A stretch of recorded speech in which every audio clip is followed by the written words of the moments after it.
50,000 नौकरियां दे के थोड़े सामने खड़ा जी। 50,000 नौकरियां हो गई। भगवंत मान जी की जो नई सरकार है ये नई जॉब्स देने में बहुत अव्वल है। मैनू ये नौकरी पूरी मैरिट के आधार पर मिली है, कोई सिफारिश नहीं हुई, काम पूरे पारदर्शी ढंग ਦੇ ਨਾਲ ਹੋਇਆ। पंजाब सरकार ਦਾ ਬਹੁਤ ਧੰਨਵਾਦ ਕਰਦਾ ਜਿਨ੍ਹਾਂ ਨੇ ਸਾਨੂੰ ਓਪਰਚੁਨਿਟੀ ਲੈ ਕੇ ਦਿੱਤੀ। मैकेनिकल इंजीनियर्स ਨੂੰ भी रिक्रूट किया। अब तक 50,000 से अधिक सरकारी नौकरियां युवाओं को प्रदान की जा चुकी हैं। ये है नया पंजाब, ये है रंगला पंजाब। महाराष्ट्र में लोकसभा चुनाव में कांग्रेस की अगुवाई वाली जो इंडिया गठबंधन है वो अच्छी खासी परफॉर्मेंस की और अच्छी खासी सीट लेकर आई, लेकिन यही बात विधानसभा चुनाव में नहीं हो सका। महाराष्ट्र में कांग्रेस उतना अच्छा प्रदर्शन नहीं कर पाई जितना कि उम्मीद था। अब महाराष्ट्र विधानसभा चुनाव में करारी हार की जिम्मेदारी लेते हुए जो महाराष्ट्र प्रदेश के अध्यक्ष हैं कांग्रेस के नाना पटोले, उन्होंने अध्यक्ष पद से इस्तीफा दे दिया था कि ये हार की जिम्मेदारी हम लेते हैं। महाराष्ट्र कांग्रेस को इसके बाद नए प्रदेश अध्यक्ष की तलाश थी। नाना पटोले के बाद अब हर्षवर्धन सपकाल नए अध्यक्ष बने हैं। हर्षवर्धन सपकाल का नाम का ऐलान हुआ और फिर ऐसे कयास का दौर पहले से ही चल रहा था कि हर्षवर्धन को महाराष्ट्र कांग्रेस की कमान सौंपी जा सकती है। कांग्रेस पार्टी के प्रदेश की सियासत में स्ट्रेटजी शिफ्ट की तरह भी इसे देखा जा रहा है। हर्षवर्धन सपकाल राहुल गांधी के करीबी माने जाते हैं और हर्षवर्धन सपकाल को प्रदेश अध्यक्ष बनाए जाने के पीछे कई सारी दांव भी है और इसे आप कांग्रेस की नई रणनीति भी समझ सकते हैं। हर्षवर्धन सपकाल की बात करें तो बुल्ढाना जिले से ये आते हैं। 25 साल से अधिक समय से सियासत में सक्रिय हैं। 1999 में सबसे युवा जिला प्रदेश अध्यक्ष रहे। हर्षवर्धन 2014 में बुल्ढाना सीट से विधानसभा भी पहुंचे थे और वह कांग्रेस के पंचायती राज प्रकोष्ठ के राष्ट्रीय अध्यक्ष भी हैं अभी भी वर्तमान में, और पार्टी के राष्ट्रीय सचिव के साथ गुजरात, पंजाब, मध्य प्रदेश के सह प्रभारी भी रह चुके हैं। जापान इंटरनेशनल कोऑपरेशन की ओर से 1996 में 21वीं सदी में वैश्विक मैत्री अभियान के तहत आयोजित अंतर्राष्ट्रीय युवा सम्मेलन में भारतीय युवाओं के डेलीगेशन का नेतृत्व करने वाले हर्षवर्धन सतगांडे बाबा ग्राम स्वच्छता अभियान से भी जुड़े रहे। उन्होंने संत गांडगे बाबा अमरावती विश्वविद्यालय से ही बीकॉम और बीए की पढ़ाई पूरी की। पीएचडी की डिग्री उन्होंने ली और इसके बाद देखें तो राजनीति में एंट्री हुई। सपकाल किसान परिवार से आते हैं और सामाजिक राजनीतिक कामों में सक्रिय रहते हैं। सपकाल के परिवार में उनकी पत्नी मृणालिनी और 2 बच्चे डॉक्टर गार्गी और यशोवर्धन हैं।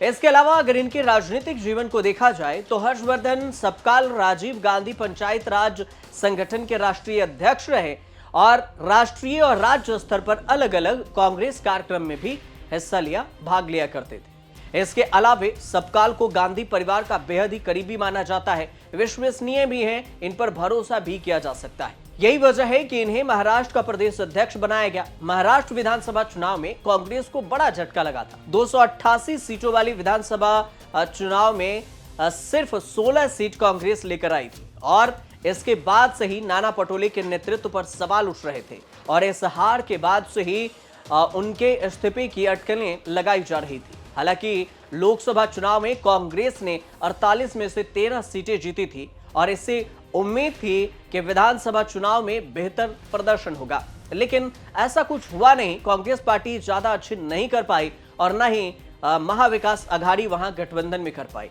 पार्टी को करारी हार का सामना करना पड़ा और इस वजह से प्रदेश अध्यक्ष को इस्तीफा भी देना पड़ा था। सपकाल उड़ीसा लोकसभा विधानसभा 2024 में वरिष्ठ पार्टी पर्यवेक्षक भी रहे हैं, विजिलेंस के तौर पर। वैसे सपकाल के लिए अच्छी खबर जरूर है कि कांग्रेस ने उन्हें महाराष्ट्र का प्रदेश अध्यक्ष बनाया, लेकिन इसके साथ देखा जाए तो उनके सामने कई सारी चुनौतियां भी हैं। चुनौती के बारे में अगर देखें तो सपकाल के सामने अब कांग्रेस को फिर से मजबूत करने की सबसे बड़ी चुनौती है। महाराष्ट्र में कांग्रेस की स्थिति काफी कमजोर है और जमीनी स्तर पर संगठन को मजबूत करना, आने वाले चुनाव में बेहतर प्रदर्शन के लिए रणनीति बनाना, ये सारी चीजें महत्वपूर्ण होती है और सपकाल को ये सब कुछ देखना है। सपकाल को अगर देखें तो खास रणनीति से कांग्रेस ने प्रदेश अध्यक्ष का कमान भी सौंपा है। 4 दाव से समझिए कि कांग्रेस इस रणनीति को क्यों लेकर आई कि सबकाल को प्रदेश अध्यक्ष बनाया जाए। सबसे पहले जो दाव है वो है मराठा दाव। हर्षवर्धन सबकाल मराठा समुदाय से आते हैं और मराठा समुदाय की आबादी प्रदेश में अनुमान के मुताबिक करीब 28% है, करीब 52% आप मान लीजिए। ओबीसी की आबादी के बाद सूबे का यह दूसरे सबसे बड़ी आबादी वाला वर्ग सियासी वर्चस्व के लिहाज से भी काफी महत्वपूर्ण है और आगे भी रहता है। मराठवाड़ा और पश्चिमी महाराष्ट्र केवल 2 रीजन को ही अगर देखें तो मराठा प्रभाव वाले इन इलाकों में ही विधानसभा की कुल 288 में से 116 सीटें आती हैं। लोकसभा चुनाव में कांग्रेस महाराष्ट्र की 48 में से 13 सीटों पर जीत हासिल की और सूबे की सबसे बड़ी पार्टी बनकर उभरी थी। इसके पीछे मराठा समुदाय की भूमिका अहम मानी जाती है। विधानसभा चुनाव में विपक्ष की हार के बाद भी मराठा समुदाय के वोट ही बंटने के कारण ऐसा बताया गया कि विपक्ष हार गई और अब कांग्रेस ने हर्षवर्धन सबकाल को प्रदेश अध्यक्ष बना दिया है। मतलब सीधे टारगेट अभी से है मराठा वोट बैंक पर, ताकि इस पर पकड़ मजबूत हो सके और इसी रणनीति को जोड़कर पहला दाव देखा जा रहा है। दूसरे दाव की अगर बात करें तो गठबंधन पर निर्भरता भी कम करना है। महाराष्ट्र में कांग्रेस अध्यक्ष मराठा समुदाय से आते हैं, समाज से आते हैं और इन पर मराठा वोट के लिए जो गठबंधन का दबाव है वो कम करने की भी कोशिश रहेगी। अभी अगर देखा जाए तो महाराष्ट्र में मराठा वोट के लिए कांग्रेस लंबे समय से गठबंधन करती रही है। एक तरफ शरद पवार की अगुवाई वाली एनसीपी तो दूसरी तरफ देखा जाए तो उद्धव ठाकरे की शिवसेना, और इन दोनों के बीच में गठबंधन होती रही और कांग्रेस मराठा को वो लेकर आई जिसमें अधिक निश्चिंतता देखी गई है कि अब सबकाल कुछ कर सकते हैं। तीसरी निर्भरता यह भी होगी और तीसरा दाव समझिए कि ओबीसी से आगे का प्लान सोचा है कांग्रेस ने। महाराष्ट्र वोट बैंक को साधने की जिम्मेदारी एमवीए में एनसीपी जो शरद पवार है और उद्धव ठाकरे शिवसेना जैसे दल उठाते रहे। कांग्रेस ओबीसी को फोकस कर चलती रही और पार्टी के पिछले प्रदेश अध्यक्ष नाना पटोले भी ओबीसी समुदाय से ही आते हैं, जिसकी वजह से महाराष्ट्र की कुल आबादी में भागीदारी भी करीब 52% मानी जाती है। और इस हिसाब से देखें तो ओबीसी वाला प्लान भी कांग्रेस ने पहले ही सोच लिया। और चौथी रणनीति है अनुशासित कैडर कार्ड। महाराष्ट्र में कांग्रेस के प्रदेश अध्यक्ष रहे नाना पटोले ने सियासी सफर की शुरुआत कांग्रेस से ही की थी।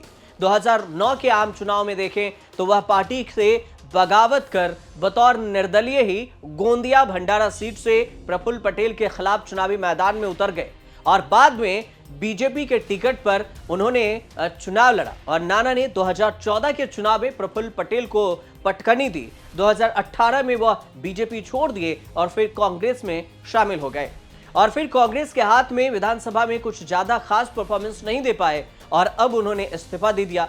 उद्धव ठाकरे सरकार के समय में विधानसभा अध्यक्ष से लेकर पार्टी के प्रदेश अध्यक्ष तक की जिम्मेदारी नाना पटोले के हाथों में थी।